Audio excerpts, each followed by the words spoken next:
సంవత్సరాల తరబడి ఎన్ని మందులు వాడినా మీ మోకాల నొప్పులు తగ్గట్లేదా? ప్రాణ పెయిన్ క్లినిక్ లో అత్యాధునిక చికిత్స. నమస్తే, నేను విజయ్. తుప్పు పట్టిన యంత్రం బాగుపడాలంటే ఏం చేయాలి? ఆ తుప్పును వదిలించాలి, దుమ్ము దులపాలి. గడిచిన 30 రోజులుగా సీఎం చంద్రబాబు నాయుడు అదే చేశారు. తుప్పు పట్టిపోయి దుమ్ములో కూరుకుపోయిన ప్రభుత్వ సిస్టమ్ను రిపేర్ చేశారు. ప్రభుత్వంలో ఉన్నటువంటి శాఖలను ఒక్కొక్కటిగా ప్రక్షాళన చేస్తున్నారు. అవినీతి పరుల అడ్రస్సులు వెతుకు మరీ పట్టుకుంటున్నారు. అక్రమాలతో నిండిపోయిన నిర్ణయాలను మళ్లీ సమీక్షిస్తున్నారు. అన్నిటికీ మించి పునాది రాళ్లతో ఆగిపోయిన రాజధాని అమరావతి నిర్మాణానికి తిరిగి పిల్లర్లను వేస్తున్నారు.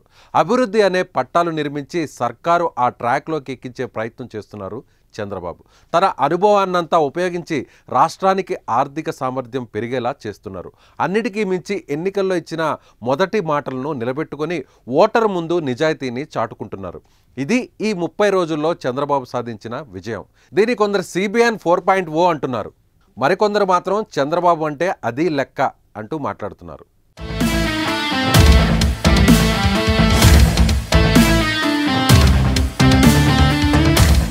మొదటి నెలలోనే కీలక నిర్ణయాలు, సంక్షేమ ఫలాలు, అభివృద్ధికి అడుగులు వేసింది తెలుగుదేశం ప్రభుత్వం.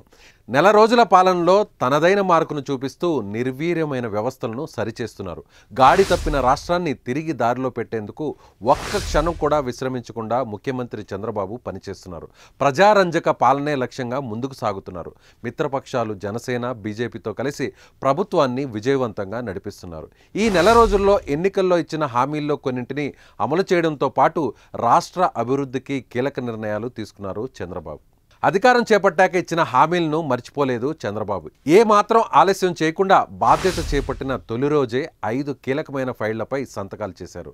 మెగా డిఎస్సి ద్వారా 16,347 ఉపాధ్యాయుల పోస్టుల భర్తీ, అలాగే ల్యాండ్ టైటిలింగ్ యాక్ట్ రద్దు చేస్తూ మరొక వైపు 3,000 నుండి 4,000 రూపాయలకు పెన్షన్ను పెంచడం, అదేవిధంగా గత ప్రభుత్వం రద్దు చేసిన అన్నా క్యాంటీన్లను తిరిగి పునరుద్ధరించడం, నైపుణ్య గణనపై తొలి సంతకం చేస్తూ విప్లవాత్మక నిర్ణయాలకు నాంది పలికారు. 4వసారి సీఎంగా బాధ్యతలు చేపట్టిన తొలి వారంలోనే పోలవరంలో క్షేత్రస్థాయి పర్యటనలు చేసి పనులను పరిశీలించారు. 2వ పర్యటనను అమరావతి రాజధానిలో చేపట్టిన చంద్రబాబు విధ్వంసాన్ని ప్రజలకు వివరించారు.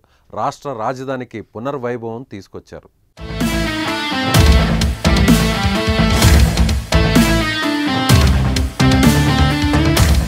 చెప్పినట్టుగానే పెన్షన్ హామీ మొదటి నెలలోనే అమలైంది. తమ ప్రభుత్వం అధికారంలోకి వస్తే పెన్షన్ను 3,000 నుంచి 4,000 రూపాయలకు పెంచుతామని టీడీపీ కూటమి హామీ ఇచ్చింది. అలాగే దివ్యాంగులకు 3,000 పెన్షన్ను డబుల్ చేసి 6,000 ఇస్తామని చెప్పింది. ఇప్పుడు అధికారంలోకి రావడంతో ఇచ్చిన మాటను నిలబెట్టుకుంది తెలుగుదేశం ప్రభుత్వం. రాష్ట్ర వ్యాప్తంగా 65.31 లక్షల మందికి వయోధిక వృద్ధులు, వికలాంగులు, వితంతువులు, ఒంటరి మహిళలకు సీఎం చంద్రబాబు ప్రభుత్వం సామాజిక భద్రతా పెన్షన్ మొత్తాన్ని పెంచింది. పెంచిన పింఛను మొత్తం ఏప్రిల్ 1వ తేదీ నుంచి అమలు చేసి 7,000 రూపాయలను అర్హులైన లబ్ధిదారులకు జూలై 1న అందజేశారు. స్వయంగా చంద్రబాబే లబ్ధిదారుల ఇంటికి వెళ్లి మరీ ఈ పెన్షన్ను చేతికందించారు. దేశంలోనే మొదటిసారి ఇంటికి వెళ్లి పెన్షన్ అందించిన సీఎంగా చంద్రబాబు రికార్డుకెక్కారు.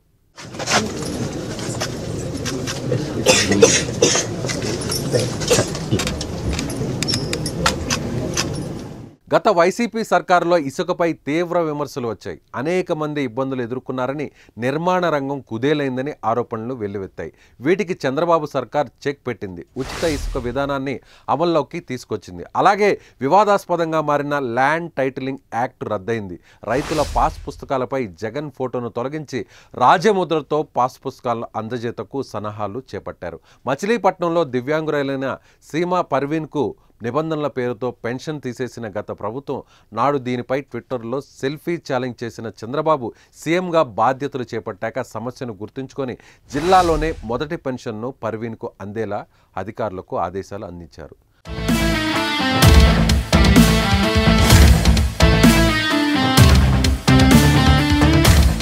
అలాగే కాకినాడకు చెందిన అరుద్రకు సాయం అందించారు. ముఖ్యమంత్రి దివ్యాంగురాలైన అరుద్ర కూతురకు 5 లక్షల రూపాయల సాయం అందించడంతో పాటు నెలకు 15,000 రూపాయల పెన్షన్ను మంజూరు చేసి వారికి అండగా నిలిచింది ఏపీ సర్కార్. అల్ట్రాటెక్ సిమెంట్ కంపెనీ ప్రమాదంలో సీఎం చొరవతో 50 లక్షల పరిహారం లభించింది. శాంతి భద్రతలను అదుపులోకి తీసుకొచ్చారు. ఆడబిడ్డల జోలికి వస్తే తాట తీస్తానని హెచ్చరించారు. బాపట్ల జిల్లాలోని చీరాల మండలం ఈపూరుపాలెంలో మహిళ అత్యాచారం హత్య ఘటనపై స్పందించిన సీఎం 48 గంటల్లోనే నిందితులను పట్టుకోవాలని ఆదేశాలు జారీ చేశారు. అనకాపల్లిలో బాలికను చంపిన దుర్మార్గుడు అరెస్టు భయంతో ఆత్మహత్య చేసుకున్నాడు. చంద్రబాబు సర్కారులో పోలీసుల్లో కూడా మార్పు కనిపిస్తోంది. 2 రోజుల పాటు ఢిల్లీలో పర్యటించిన ముఖ్యమంత్రి ప్రధాని కేంద్ర మంత్రులను కలిసి రాష్ట్రం ఎదుర్కొంటున్న సమస్యలను వివరించారు. రాష్ట్రానికి కావాల్సిన ప్రాజెక్టులు కేంద్రం నుండి అందాల్సిన సాయంపై కేంద్రంతో మాట్లాడారు. ఈ క్రమంలోనే అమరావతిలో బిగ్గెస్ట్ ప్రాజెక్ట్, ఆ ప్రాజెక్టే ఔటర్ రింగ్ రోడ్ ఎక్స్ప్రెస్ వేని నిర్మించడానికి కేంద్రం ముందుకు వచ్చింది. ఏకంగా 25,000 కోట్లను కేంద్రమే భరించనుంది. 2 తెలుగు రాష్ట్రాల మధ్య పెండింగ్లోని సమస్యల పరిష్కారం కోసం అధికారం చేపట్టిన మొదటి నెలలోనే తొలుగడుగు వేశారు చంద్రబాబు.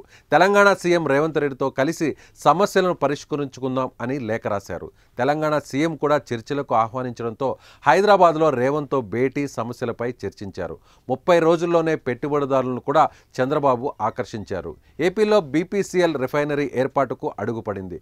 మచిలీపట్నంలో 60,000 కోట్ల రూపాయలతో బీపీసీఎల్ రిఫైనరీ ఏర్పాటు చేయనుంది. దీంతో సీఎం నారా చంద్రబాబు నాయుడు బీపీసీఎల్ ప్రతినిధులతో సమావేశమై చర్చించారు. అదేవిధంగా ఎన్నికల్లో ఇచ్చిన హామీ మేరకు 5 ఏళ్లలో 20 లక్షల ఉద్యోగాలే లక్ష్యంగా అడుగులు పడుతున్నాయి. ఉత్తరాంధ్రకు ఊతమిచ్చే భోగాపురం విమానాశ్రయ నిర్మాణంపై ప్రత్యేక దృష్టి పెట్టారు. 2026కు ఎయిర్పోర్ట్ పూర్తి చేయడం ద్వారా ఆర్థిక కార్యకలాపాలు విస్తృతం చేసేలా ప్రణాళికలు సిద్ధం చేస్తున్నారు. ఇవే కాకుండా కూటమి ప్రభుత్వం నెల రోజుల పాలనలో గంజాయి, డ్రగ్స్ కట్టడికి చర్యలు, ఎర్రచందనంపై ఉక్కుపాదం, స్కిల్ సెన్సెస్ కసరత్తు ప్రారంభం, అలాగే తల్లికి వందనం మార్గదర్శకాలు విడుదల, పట్టిసీమ మొదలు పెట్టి కృష్ణా డెల్టాకు నీరు విడుదల, తిరుమలలో ప్రక్షాళన, 5 ఏళ్ల తర్వాత పలాసకు సాగునీరు, నిత్యావసర ధరల నియంత్రణకు చర్యలు, రైతు బజార్లలో బియ్యం, కందిపప్పు తక్కువ రేట్లకే అందించడం, ఇలాంటి అనేక నిర్ణయాలు తీసుకున్నారు చంద్రబాబు. చంద్రబాబే కాకుండా deputy CM Pawan Kalyan, IT విద్యాశాఖ మంత్రి నారా లోకేష్ కూడా పాలనలో తన మార్కును చూపిస్తూ నెల రోజుల్లో ప్రజల మనసును చూరగొన్నారు. మంత్రిగా బాధ్యతలు చేపట్టిన నెల రోజులకే నారా లోకేష్ పరిపాలనపై తనదైన ముద్రను వేశారు. మంగళగిరి నియోజకవర్గంలో ప్రజా దర్బార్ నిర్వహించి ప్రజా సమస్యలను తెలుసుకుంటున్నారు, వాటిని పరిష్కరిస్తున్నారు కూడా.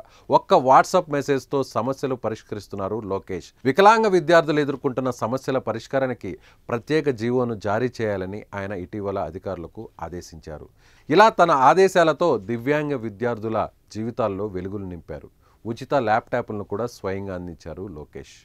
అటు పవన్ మెరుగైన సమాజం కోసం తనదైన శైలిలో పనిచేస్తున్నారు. మొదటిసారి 5 శాఖలకు మంత్రిగా బాధ్యతలు స్వీకరించి విజయవంతంగా నిర్వహిస్తున్నారు పవన్ కళ్యాణ్. డిప్యూటీ సీఎంగా బాధ్యతలు చేపట్టిన మరుక్షణమే సమీక్షలతో అధికారులను పరుగులు పెట్టిస్తున్న పవన్ కళ్యాణ్ జనతా దర్బార్ నిర్వహిస్తూ ప్రజా సమస్యలను ఎక్కడికక్కడే పరిష్కరిస్తున్నారు. ఆపద అంటే చాలు అండగా నేనుంటా అంటూ పవన్ కళ్యాణ్ ముందుకొస్తున్నారు. పవన్ చొరవతో 9 నెలల సుదీర్ఘ విచారణ తర్వాత పశ్చిమ గోదావరి జిల్లా భీమవరానికి చెందిన యువతి మిస్సింగ్ కేసు సుఖాంతమైంది. ఏపీకి కేంద్ర నిధులు రావడంలో కూడా పవన్ది చాలా కీలకమైన పాత్ర. గ్రామాల్లో రోడ్ల నిర్మాణానికి సైతం మొదటి నెలలోనే నడుం బిగించారు. తన మార్కు పాలనను కొనసాగిస్తూ ప్రజాదరణ పొందుతున్నారు పవన్ కళ్యాణ్. ఏదేమైనా 30 డేస్ పాలనలో చంద్రబాబు అండ్ టీం ప్రజల మనసులను చూరగొన్నది. మరి కూటమి ప్రభుత్వం పాలనపై మీ అభిప్రాయాన్ని కామెంట్ రూపంలో తెలియజేయండి. సుమన్ టీవీలో మీ పర్సనల్ అండ్ బిజినెస్ ప్రమోషన్స్ కోసం కింది నెంబర్కి కాంటాక్ట్ చేయండి.